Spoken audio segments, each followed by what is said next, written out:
ہندو مذہب کی کتاب میں امام زمانہ اجل اللہ تعالیٰ فرج شریف کا ذکر۔ بدماشوں کو کچلنے کے لیے ہمہ وقت اوصاف پائے جانے والے بھگوان، جو کہ برہمن نام کے نام کلک سے موسوم ہوں گے، ایک تیز رو قدرتی گھوڑے پر سوار ہو کر ارض و سما پر چکر لگائیں گے۔ اپنی تیز تلوار سے لٹیرے اور ہتھیارے راجاؤں کو ماریں گے۔ اس دن دین بدوں اور مذہب کے حامی و مددگار کے ذریعہ باطل کا سر کچل دیں گے۔ اس دن ان کے خوبصورت جسم سے بہترین چندن کی خوشبو نکلے گی اور اس سے سارا عالم معطر ہو جائے گا۔ دنیا کے سبھی انسانوں کے دل ایمان کے چراغ سے روشن ہو جائیں گے۔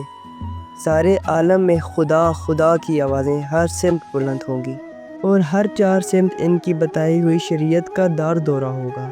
لوگوں کے دلوں میں بھگوان کی بھگت پائی جائے گی اور بھگوان کے کلک اتار لینے کے بعد ہی ست یگ شروع ہوگا۔